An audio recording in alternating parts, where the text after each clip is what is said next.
Great. Well, let's go ahead and start. Again, my name is Debbie Cox-Bolton. I'm CEO of the New Deal, and I'm pleased to welcome you to be here for our second event in our Build Back Better conversation series. This is a series we launched about in January with the release of a report we did by our Renewing America Task Force, which looked at a host of issues that we believed would be critical to rebuilding our economy post-pandemic. Issues like housing and broadband, transit, childcare, and many more. And in each area, that group that was led by 5 great state and local leaders from around the country looked at ways that we could address long-standing inequities in access, in opportunity, and in outcomes. So if you fast forward just a couple months, things are looking much brighter with strides being made toward beating the pandemic, helps on the way to states and localities and families and businesses via the Biden-Harris administration's American Rescue Plan and the administration's recently released Americans Jobs Plans that offers a path forward for critical infrastructure investments that will create jobs and address climate change, with specific attention paid and money set aside for addressing longstanding racial inequities. So this is a critical time for our country, with leadership in the White House and state and local leaders across the country partnering and poised to make real transformational change to ensure that as we rebuild an America post-COVID, we can do so in a way that works better for everyone. So today we're thrilled to be joined by an esteemed group of speakers to talk about a critical area that needs attention and solutions: how climate change is impacting the health of Americans, particularly disproportionately affecting people in long-standing underserved communities, including communities of color. We're going to hear from speakers both about the problem and, importantly, about solutions. So it's my pleasure to turn things over to our first speaker today, who's going to kick things off with some opening remarks, and then she will turn the program over to Jonathan Dworkin, my colleague, our Vice President for Policy and Communications, who will introduce the rest of the speakers. Many of you know Andria McClellan. Andria is a Norfolk City Councilwoman. She is the co-chair of our climate change working group, and she is currently, I should mention, also a candidate for Lieutenant Governor in Virginia. Andria's been a state and city leader on things like flooding, on climate resiliency, and on environmental justice. So Andria, so happy to have you today to make some opening remarks. Thank you, Debbie. It's great to be here with you. I see some of my other New Deal leader friends as well. And I'm excited that we are having this very important conversation about the intersectionality between the environment and health. And I was really proud to co-chair our climate solutions work group with the New Deal with my partner in crime, the estimable Wisconsin Lieutenant Governor Mandela Barnes, from whom you'll hear in a little bit. What we worked on in this climate solutions group is what we're doing at the state and local level, because at the time we weren't getting help from our federal partners, and we were having to do it ourselves. And this report, for those who are on this Zoom, I hope that you'll have the opportunity to reference it and take a look at some of the great ideas that were happening from Phoenix to New Hampshire to Oregon to Virginia, Florida, and elsewhere. We were bringing together the solutions that we were seeing on the ground and that we've been able to implement as local and state elected officials. And we understand when we start to address environment, it also affects the health of our citizenry, whether it's focusing on air quality and improving air quality, or water quality, or what happens following a catastrophic event in a storm, or the heat islands that exist in places like Phoenix, Arizona, and throughout the country. So we're excited to be here with you. Thank you to the New Deal for always bringing great solutions together and allowing us to brainstorm and learn from one another. And we're so grateful to the Biden administration and our former New Deal leader, the Secretary of Transportation, is really leaning in on infrastructure as it relates to so many things and addressing environmental justice issues and keeping equity front and center in all of our conversations. So thanks for allowing me to be here. I'm zooming in from Norfolk, Virginia, home to the largest naval base in the world, one of the busiest ports on the East Coast, and second only to New Orleans in terms of flood risk. So climate change is not a future issue for us in Norfolk, Virginia. It is a now issue. And I'm excited to be here with leaders who are addressing this and understand the urgency. And thank goodness for the Biden administration and all that they're doing at the federal level to help us at the local and state level. Thanks so much.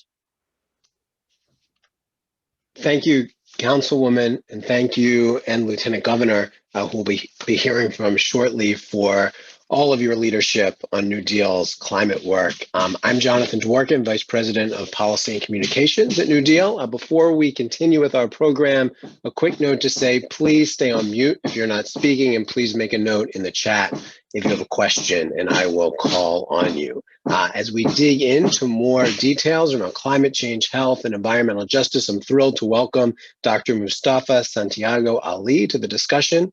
Dr. Ali is Vice President of Environmental Justice, Climate, and Community Revitalization for the National Wildlife Federation.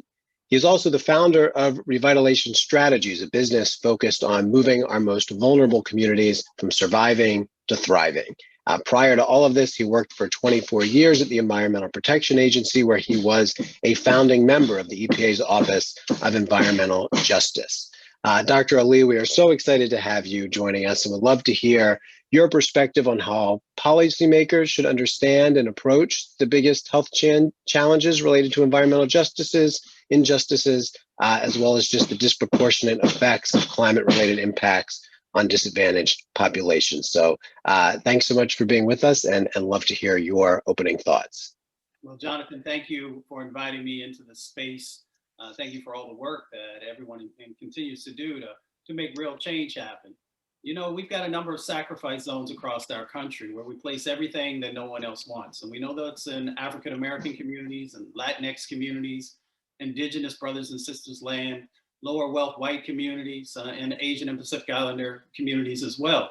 And we know it's not by accident. We know policy has played a role historically in where many of these injustices are happening. We understand that policy in relationship to transportation, which is a driver in climate change, and also the exposures that many people of color face, policy has put wealth into certain communities and dropped off pollution into other communities. In the housing context, we know that lower wealth housing, affordable housing in many instances has been placed in floodplains, been placed next to polluting facilities and other injustices that have happened in that space. And we understand that when these dynamics take place, we start to understand some of the numbers that are going on inside of our country. And let's just make sure that we anchor this in the fact that we are the wealthiest country in the world, but yet these injustices are going on, and we can change that dynamic. We've got 100,000 people who are dying prematurely from air pollution every year in our country. There's more people who are dying from air pollution than are dying from gun violence. More people are dying from air pollution than are dying from car crashes. And we know all of those are incredibly important issues that we have to focus on. And we understand some of the dynamics in there is that disproportionately, we know that it is African-American communities, Latinx communities, Indigenous communities, Asian Pacific Islander communities, and others where the fossil fuel facilities are located. Petrochemical, coal-fired power plants, incinerators, brownfields and Superfund sites, all these various things play a role in those folks who are dying prematurely from air pollution, and disproportionately as communities of color. We also understand in this COVID-19 moment that when you are dealing with the pollution, which leads to long-term medical conditions, everything from cancer clusters to liver and kidney diseases to heart disease to lung diseases, that it makes you more vulnerable, both to infections, to hospitalizations, and unfortunately to those who lose their lives. And we've seen throughout the last year that disproportionately it's folks of color who lose their lives. We also understand that from these exposures, that we've got 24 million people in our country who are suffering from asthma, 7 million kids, and disproportionately it is African-American and Latinx children who are the ones who are going to the emergency rooms and the ones who are losing their lives.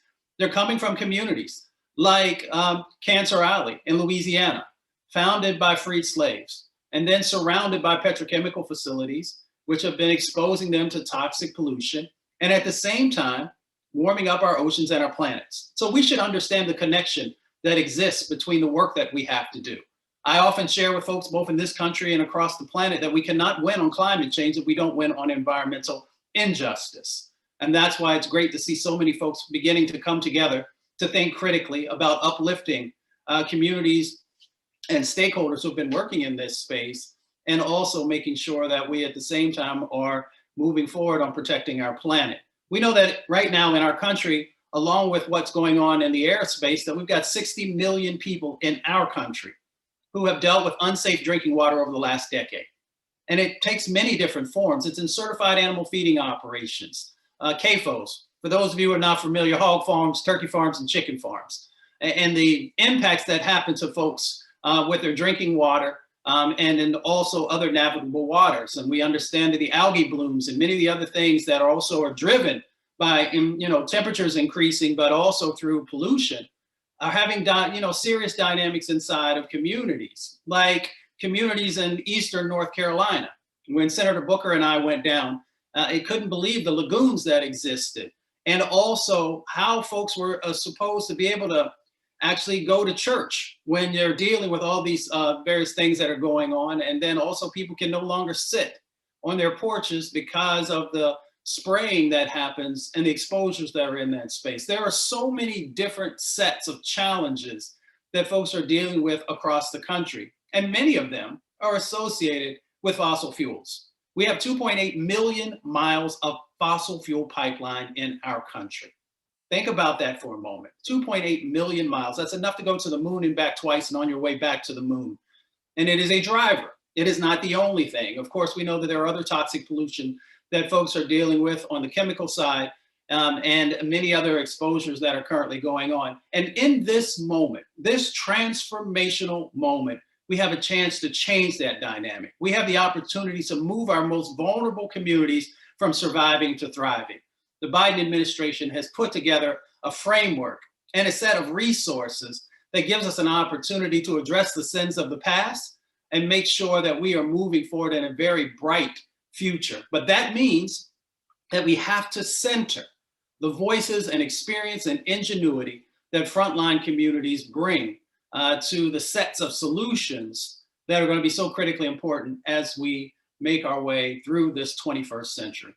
With that being said, I'll stop there and pass the mic.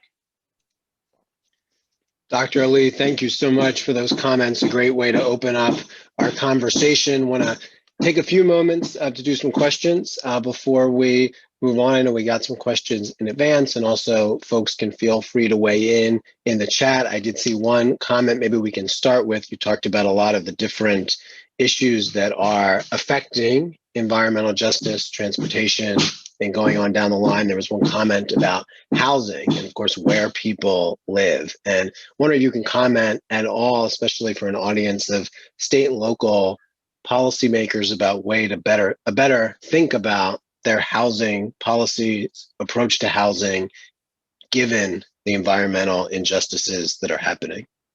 Yeah, so the first thing we need to just remember, right, and begin to center is that restrictive covenants, redlining, and zoning have pushed many folks into certain areas and the housing that exists in that space. We have some opportunities now. There are a number of resources that have been identified inside of the sets of packages that the Biden administration has been moving forward. So first, we need to make sure that we're prioritizing environmental justice. Secondly, we need to make sure there is a full environmental justice analysis around our programs, policies, and budgeting decisions, whether inside of local, county, state, or federal governments, and then also those other entities that play a role in the housing space. If we begin to do that, it will, one, highlight for us where the areas of most concern are. Two, help us to redirect our resources to the spaces and places that need them the most. And then the third part is also making sure that we are fully integrating and engaging with frontline communities and leaders and stakeholders, whether it's on our boards and other vehicles and mechanisms, so that we get that constant set of opportunities to engage and exchange information, and also help us, not run into these situations where we make some decisions about what we think is best, and then we run into possible litigation or just people pushing back. If you get folks engaged early on in the process, it can most definitely give you a stronger foundation to operate from. Perfect. Thank you so much for that comment. One follow-up more broadly, a question that we get from NewDEAL leaders a lot, or a thing that is on their minds a lot, is about measuring progress. Folks wanting to know the data and what are they doing something that's having an impact. Do you have a thought on, as we go down this road and are opened up to opportunities by what the Biden administration is doing about, at a certain benchmark, I don't know if that's a year from now or farther down the line, how we measure progress, if there's something that we look to see if things are getting better? Well, what I used in all those years that I was in federal service was making sure that if communities said that I was moving in the right direction and they saw value in what was going on, then I knew I was on the right track. And I know that we need both qualitative and quantitative sort of sets of opportunities to gauge where we're going. I often like to use real world examples to know if we're moving forward, whether in the housing space or the transportation space or in the public health space. And examples could be for folks like the project I hope everyone will go Google and take a look at, the Regenesis project in Spartanburg, South Carolina. They took a $20,000 grant and leveraged into about $300 million in changes to date. Imagine if you invested $20,000 in the stock market and got a $300 million return, people would probably say you're doing okay. In that project, they used to have old shotgun housing. For all those who work in the housing space, you better know what old shotgun housing is. Open up the front door, see out the back door, not a whole lot of energy efficiency and a number of other dynamics that go on. They got 500 new green homes in that community. Before, people were paying $300 to $400 a month for their electricity costs. They've now got it down to $67. That's huge. And for me, that is a metric in real world sets of opportunities, because for most folks, if you can help them put $200 or $300 additional into their pockets, they see that as a win. We have to begin to think beyond the amount of housing stock that we put in place and some of the other metrics that we might use about what do everyday folks see as a win for their communities. And that's why I say we have to engage with folks, sit down with folks. Then we have to make sure that we're highlighting these examples of how folks are making change. I share this with the Biden administration and many other administrations, both inside this country and outside, that it really comes down to, what does Mrs. Ramirez think? What does Mr. Johnson think? What does Mr. O'Leary think are the things that are of value? And as we begin to integrate that in a more holistic way into our own sets of analyses, I think we'll get a better return. And here's why, and real quickly, because when you get everyday folks behind a project, even when the cameras leave and all the fanfare of ribbon cuttings and all these other types of things, they're the ones who are going to be in there every day when things are moving forward in a positive way, and when things hit those challenges, they're going to stay engaged in that. So if we start to incorporate into our overall analyses these criteria that they see value, and then I think that's a better way of actually bean counting. And I've utilized that over the years, and I've found that it seems to have more meaning for folks who are not as deeply wedded into the wonkiness that is the work that we do in the policy space. And I'm as equally guilty of being a wonk. Well, Dr. Ali, thank you so much for those comments. Thanks for being with us here this afternoon. We'd love for you to hang out and continue to see the comments that are coming in and further questions as we go on, but just really appreciate your thoughtfulness and your leadership on these issues. As we move on to bring in some of our next speakers, I want to introduce Craig Kogut, who's going to introduce our next featured speaker. Craig is the founder and co-managing partner of Pegasus Capital Advisors and co-founder of Pegasus Sustainable Century. Mr. Kogut has led Pegasus to focus on businesses that secure competitive advantage through resource conservation, efficiency, and security, and really focused so heavily on sustainability and how we deal with and respond to the climate crisis that we're in. Craig, thank you so much for being here. Thank you for all you did to help us make this event possible today, and would love to have you introduce our next special guest.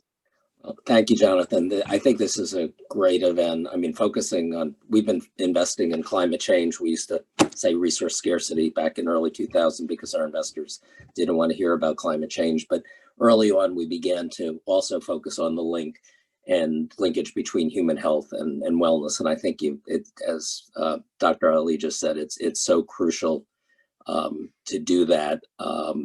And essentially, that's been our journey, investing in sustainability and health and wellness. And one of the key influences on Pegasus and me has been Terry Tamminen, who's our next speaker, who I think is pioneer at the very appropriate for regional and local leaders.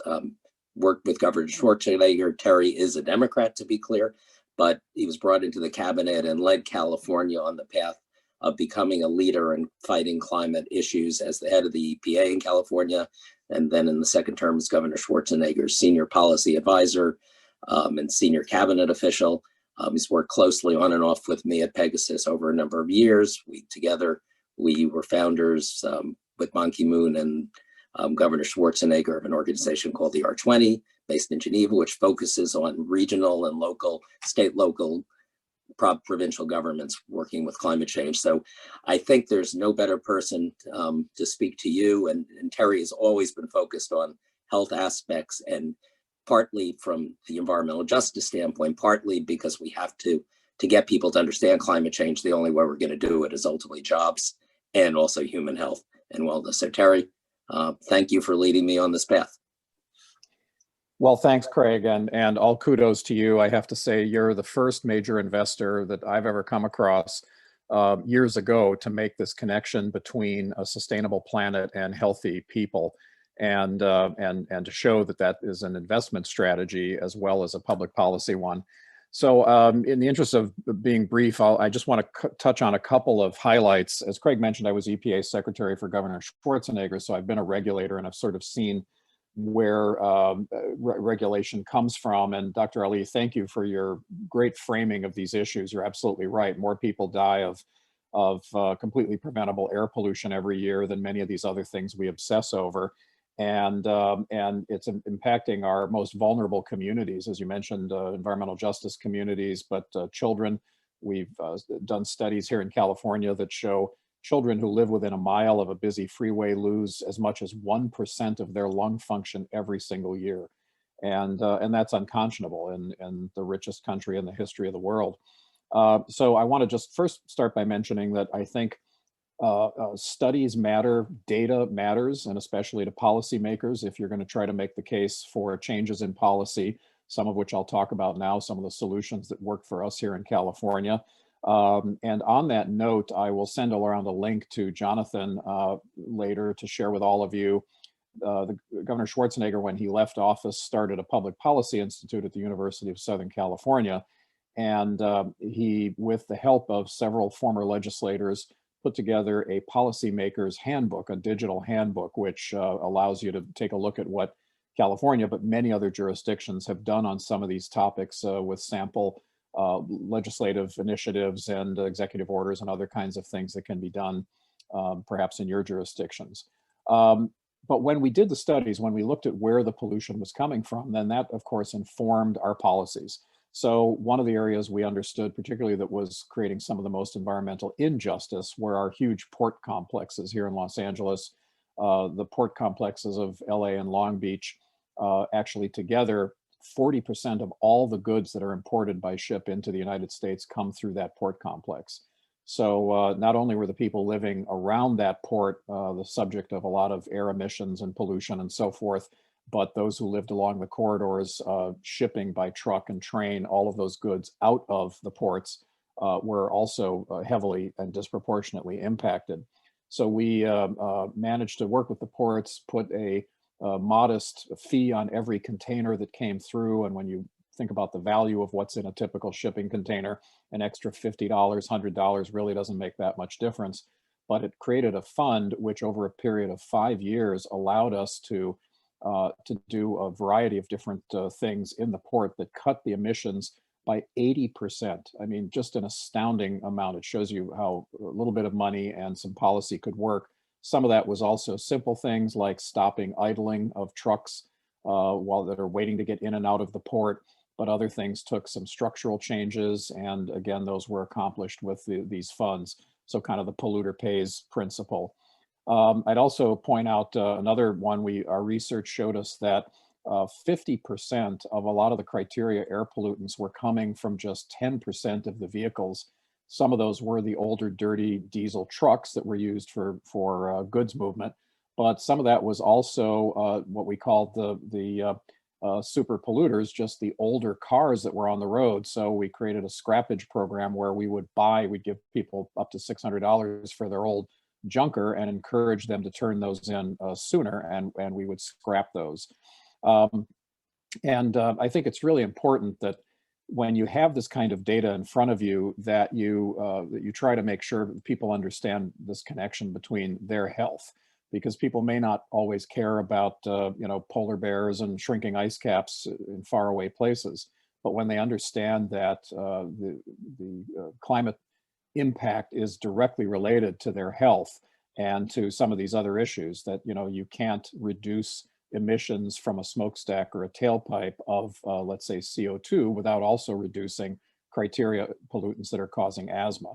And just as an example of that, in 2010, when we were leaving state government, there was a ballot initiative put on our election ballot by oil companies to try to undermine AB 32, our Global Warming Solutions Act. And we were going to lose that ballot measure. The oil companies were going to win. All the polling showed it, no matter what our messaging was, with bipartisan policymakers and celebrity spokespeople saying, vote against this measure, et cetera, et cetera. It wasn't until the American Lung Association did one public service announcement, a PSA, that showed the connection between reducing that pollution and children's lungs and asthma. They showed kids with inhalers, that we turned it around, and we ended up winning that ballot measure, beating it 69 to 31%. And it was entirely due to that public health messaging. So again, data matters, getting the research done, working with experts like Dr. Ali, then using that to inform policy, and then finding some of these solutions that get you to quicker results, like ending idling, something that can literally be done overnight. And then obviously looking where the most impacted communities are makes such a huge difference. So I'll leave it there. I mean, there's so many more examples I could give you, but I think some of those highlight exactly the problem that Dr. Ali was highlighting. Thank you so much, Terry. Lots of great information there. We'll come back to you, I think, for some of those examples. I do want to bring in our other speaker today, Lieutenant Governor Mandela Barnes from the great state of Wisconsin. Lieutenant Governor has been a co-chair along with Councilwoman McClellan of the New Deal Forum Climate Change Policy Group. He's also been leading the climate task force under the governor in Wisconsin, which published a report a few months back, and some recent news has come out about progress and how that is going to be implemented moving forward. And Lieutenant Governor, always great to see you, and would love to hear about the environmental justice angle of that report and how you are prioritizing that now as you move into implementation. Well, thanks so much, Jonathan, for having me. I want to thank everybody else for being here as well. It's good to see you all virtually. As I start off every conversation, I just can't wait till we're able to do these in person. I hope you all caught a glimpse of my prop, which is my glass of milk that I just drank. One is just being very Wisconsin specific, and second of all, just talking about how we tie communities together and bring communities into this conversation, because the work of our task force did involve the agriculture community. It was important for us to do that because there's been all this research and data that shows how unsustainable farming practices contribute to increased emissions and therefore exacerbating climate change. But it's also important to recognize the catastrophic impacts of climate change on our farmers. Now, that's not why I drank the milk. I just happened to be drinking milk in the middle of this conversation, but I felt that that was important to put into the conversation. And so to Debbie, Andria, Mustafa, it's good to see you all. Craig, Terry, really appreciate all the insights and everything that people had to offer. And what I like to say too is that Wisconsin was very far behind in tackling climate change. We had 8 years of mismanagement that preceded our administration. That means decisions weren't being made as they should have been. That means there was deferred maintenance and also deferred upgrades when it came to upgrading our energy infrastructure in Wisconsin. But one thing we want to be sure to do is lead by example. And that started with joining the U.S. Climate Alliance. We set new clean energy goals for the state. We created the Office of Sustainability and Clean Energy, which I am particularly proud of because I had a chance to play a hand in who got to lead that office, as well as right now we're working with them to write our state's clean energy plan, which is incredibly exciting. And also the Task Force on Climate Change, which I had the opportunity to chair. I was proud to have led us through a year of a very tough work. We assembled a diverse and a bipartisan coalition to come up with solutions. We listened to experts, we held public listening sessions, and we also had just a lot of good faith discussions over the course of that year. And that report resulted in 55 different recommendations that span 9 different sectors. I am proud to say that this is the most ambitious climate change agenda that the state has ever seen. Can't go as far as to say it's the most ambitious out there, but as far as Wisconsin is concerned, it is the most ambitious agenda. I'm so proud of all the people who participated to make that a reality. And one thing we were certain to do was to center environmental justice, because we know that communities have already been marginalized by so many other factors, health disparities, economic disparities. These are the same communities that are facing the harshest impacts of the climate crisis. And in Wisconsin, we unfortunately have some of the worst racial disparities in health and socioeconomic well-being. And we knew that we had to address environmental justice to address further health inequities and disparities.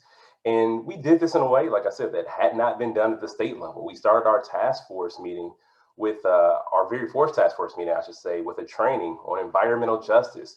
And this is a new concept to many people. One of my good friends who was on the task force has been a leader in environmental issues, has been a leader at combating climate change in the state legislature.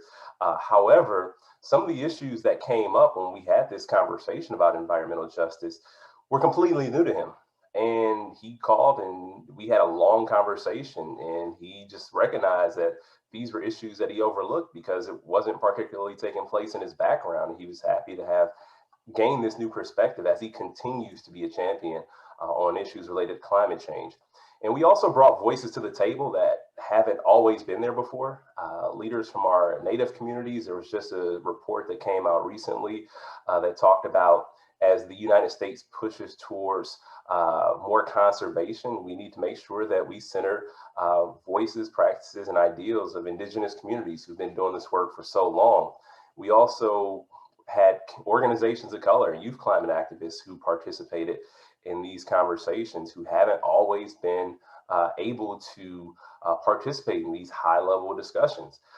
Rural communities, farmers, as I mentioned before, and also low people who came from represented or particularly did work in lower income areas. And we made sure that, again, environmental justice was considered throughout all of our discussions, not just in the climate and equity portion. And we came away with a number of solutions around environmental justice, including many that made it into our state budget proposal, which includes creation of an Office of Environmental Justice, which actually is only partially ambitious. And I say that because I believe Wisconsin and Indiana, possibly Ohio, may be the only Great Lakes states without this office. So this is us still playing catch up in many ways. And also the creation of a program to help low-income energy customers be able to go in a path of renewable energy, whether it's putting solar on their homes or whatever they so choose. And also requiring our Public Service Commission to evaluate the social costs of carbon on our health and on our economy. And then funding to build more resilient communities, more resilient infrastructure, and so much more. And so again, I said I'm incredibly proud of this work. Because it took a long time. It took a lot of care and a lot of attention. There were so many people who've been doing this work for so long, but the state had not been the best partner in this work. And we know that there's no reason it should have taken this long to make environmental justice a priority in Wisconsin. But we are changing that. We're turning the page. We're doing things different, and we're going to be bold about it. We recognize that when people in power don't consider this or don't make it a priority, it just doesn't become one. And so we have to. And understanding that there's a certain lack of diversity of thought, diversity of opinion, diversity of background, and diversity of experience that has led to policies that leave communities behind, and in many instances even harm communities. And our goal, as like the first line of Hippocratic Oath, do no harm, that should be the same way we address environmental justice and climate change.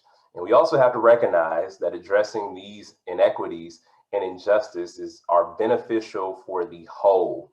When our communities are healthier and safer, when the Communities that have been put at the greatest risk have the best opportunity and the best chance for success that is beneficial to everyone. And with that, I just want to pass it back to Jonathan. Thank you all for having me.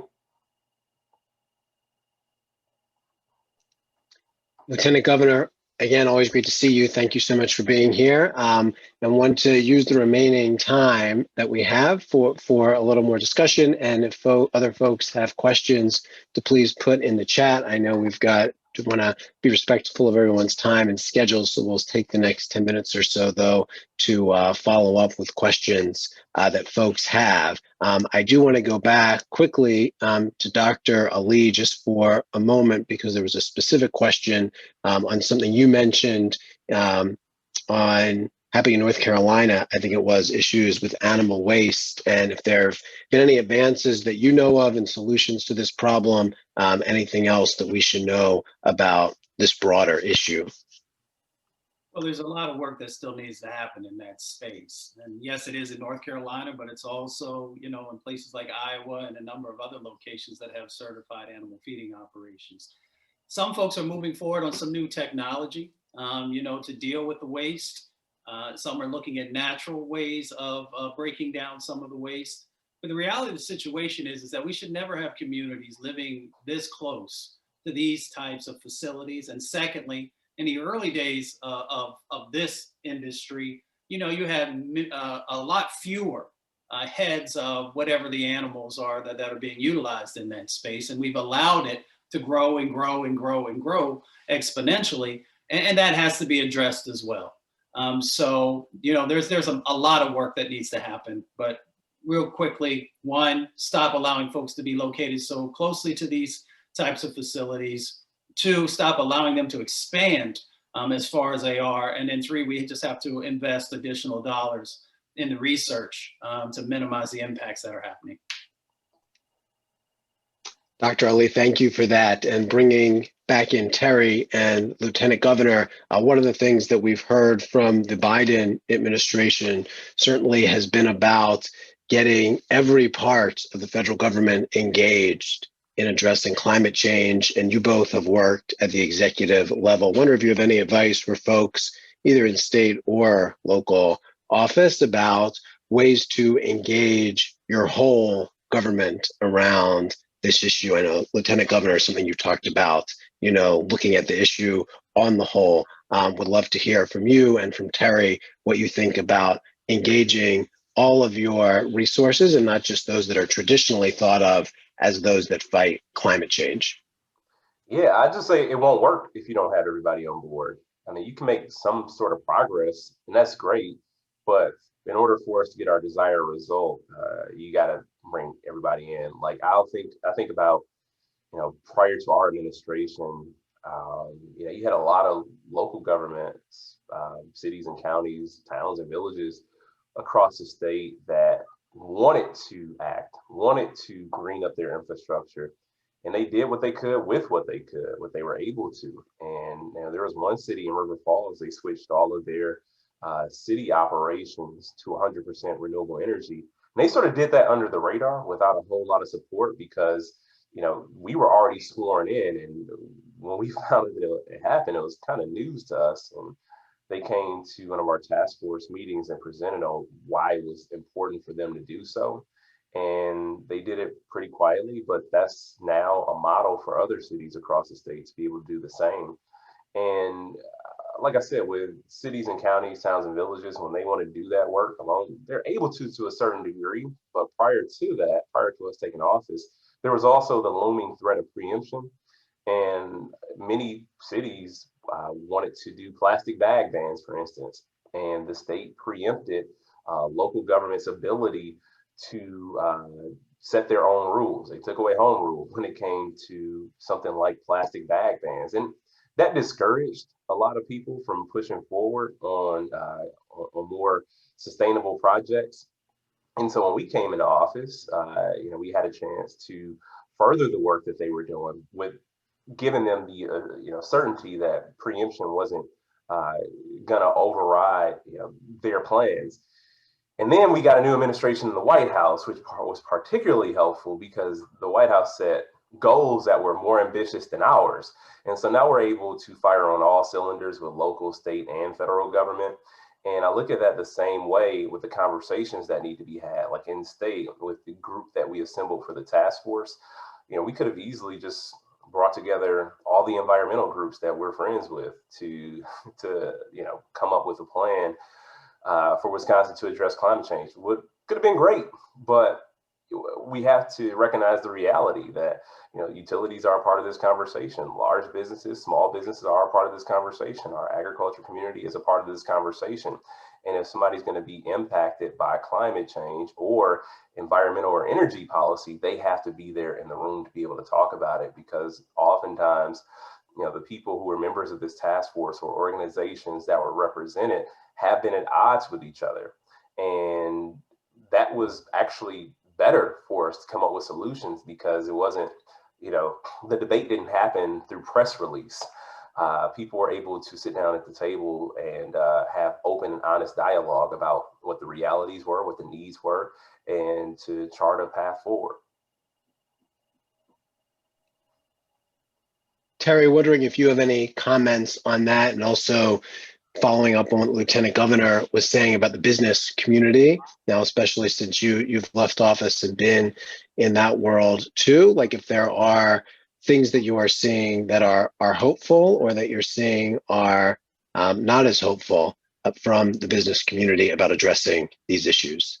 Sure. And first of all, I want to thank Lieutenant Governor Barnes for his work, and for the administration. As a Wisconsin native, although I've been living in California a long time, I'm still a Milwaukee boy. So thank you very much for what you're doing. You know, I'd say first on the policy piece, the budget is where you need to look. When we were criticized for diverting some of our cap and trade revenues to help balance our state budget, and for those of you that might be in regional greenhouse gas initiative states in the Northeast, even in New Jersey, they were doing some of that in the early days and getting criticized. But the truth is, having managed a state budget, I can tell you that every single department in your state government, probably in your city governments, you can find some cost related to climate change, public health, environmental justice issues. It may be indirect, it may not be obvious, but you are having increased costs in every one of those areas. And so I think if you look to the budget first and you identify what other agencies have got those costs, it's easier to get them to then cooperate on group solutions and participating. And then it does come down to people. I was so glad to see that President Biden appointed Gina McCarthy, who many of you may remember. She was the EPA Secretary for Connecticut before joining the Obama administration at the EPA. So she and I were colleagues, along with Lisa Jackson, who was New Jersey EPA Secretary. So a lot of this got done at the state level, but now in the White House, you have a coordinator who understands how all of this machinery works and how to use existing authority to get it done. But look to the budget, number one. To answer your question, Jonathan, about business, I would say that even 3 years ago and earlier, most businesses were talking about climate change or sustainability from a greenwashing perspective. It was something that they heard they kind of had to do. Maybe they had sustainability in somebody's job description for kind of general social corporate responsibility, but it wasn't serious in the vast majority of businesses, especially in the US. I would say the last 3 years have changed. And some of that might be the Trump administration being, you know, so aggressive and attacking sustainability, even when it didn't need to.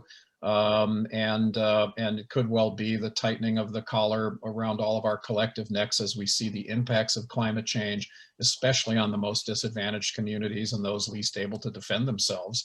And so I think businesses now understand that this is not only imperative to whoever their customers might be, but for their future sustainability as a business. So I think now is the opportunity more than ever to engage every level of the business community, because I think they're finally taking it seriously. Now, does that mean they're always going to approve and agree on every single thing you want to do, especially as progressives? No, of course not.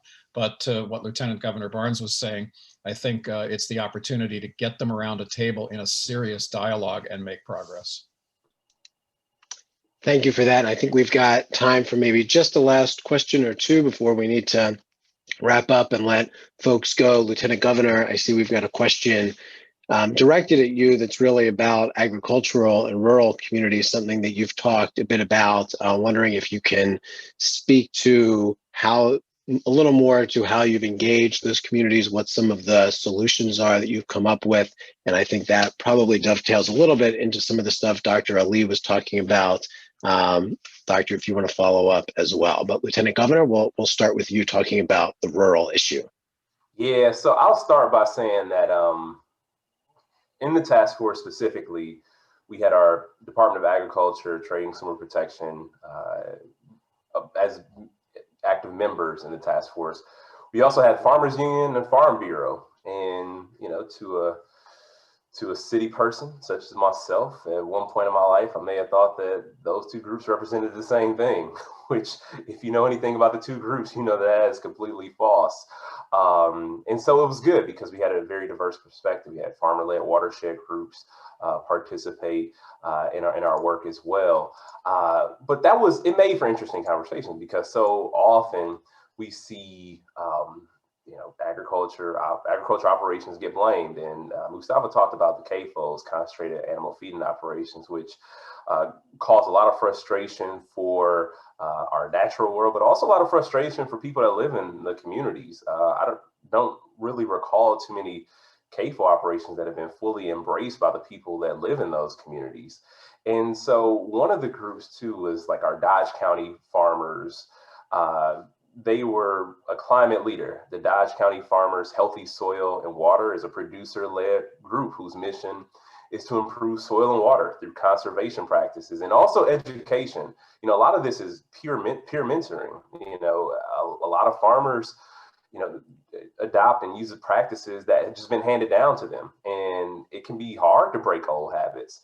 And sometimes if a person can learn from their neighbor or somebody else in the industry that, if we just go towards no-till soil, right, for instance, it may seem like a headache to sort of change the practices, halfway through your life as a farmer, but it could prove beneficial when it comes to fewer weeds. It could prove beneficial when it comes to less flooding. And as we see these historic flooding events, or not even historic, just more, just more rain, just higher levels of precipitation with no signs of slowing down. Honestly, you think about how that sort of catastrophic event could be life or death for either the yield for that season, or in some instances, it could be career ending, depending on the economic damage. And if you say, well, this can provide some sort of buffer, literally and figuratively and monetarily, they're going to start thinking about that. And so I think about, groups like Dodge County Farmers here in Wisconsin, and for the last 5 years, they provided knowledge and leadership to help improve farming practices by building, by having meetings, providing progress reports, hosting special events like on-farm visits.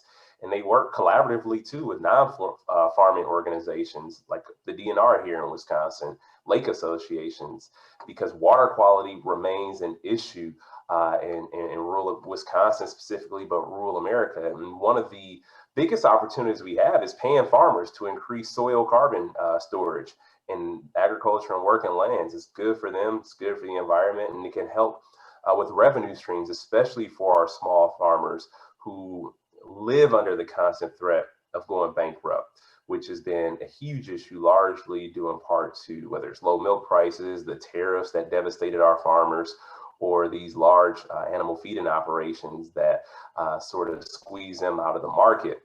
And then there's the opportunity as well for solar and wind on some of these lands as well.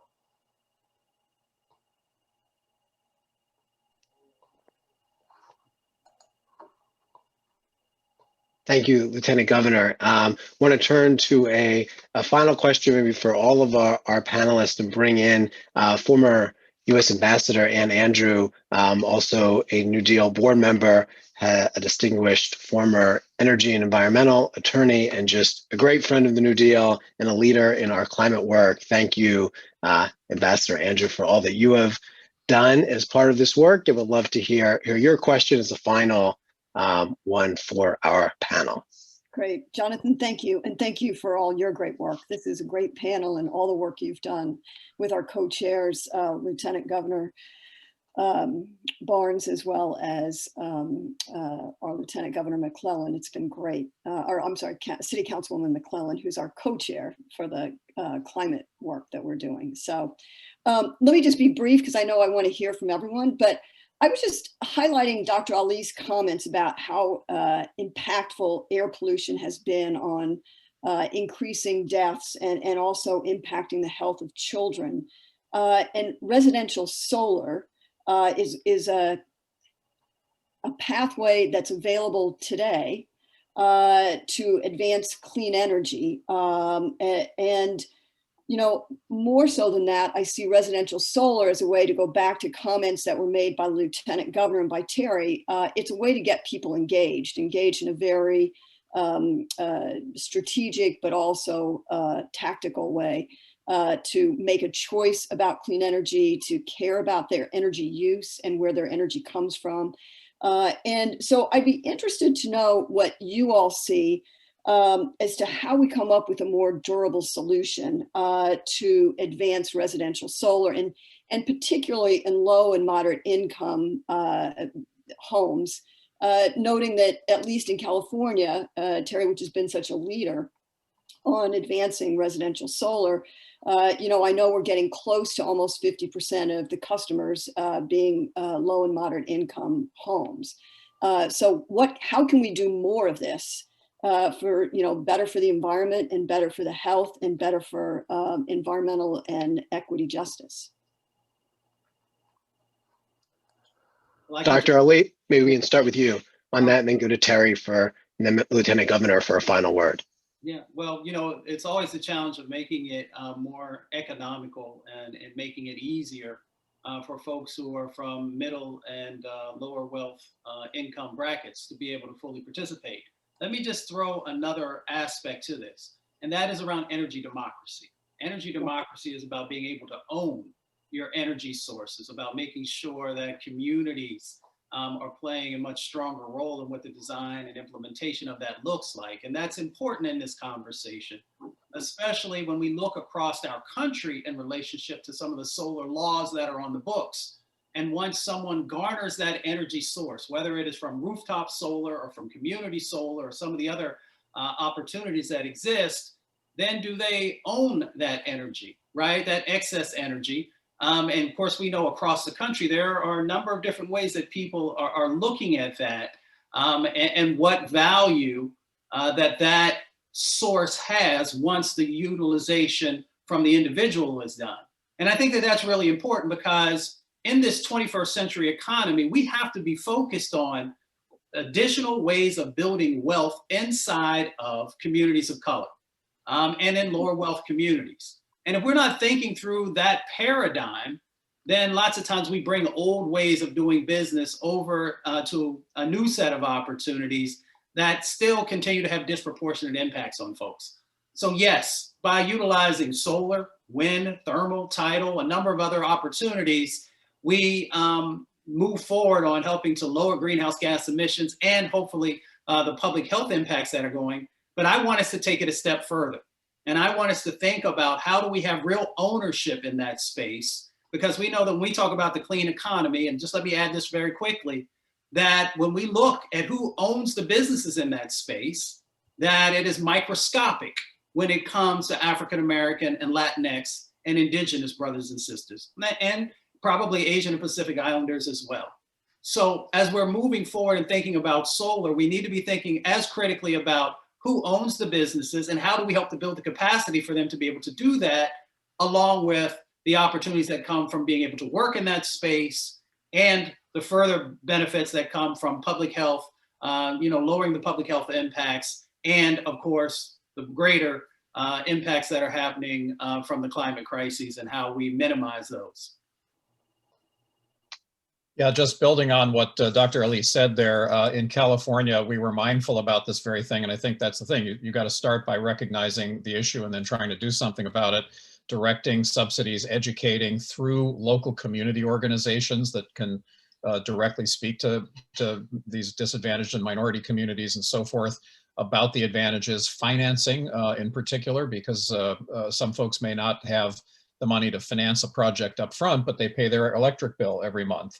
And so there's on-bill financing and other things that can be done.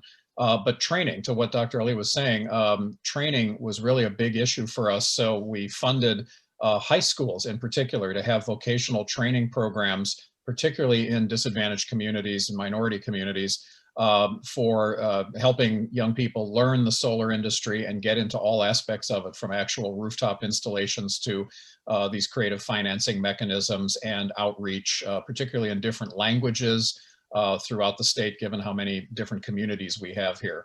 So I think that's the thing, is to really be mindful of it and then look for these opportunities, some of which, by the way, are listed in this handbook, digital handbook, which I'll circulate the link to from the Schwarzenegger Institute.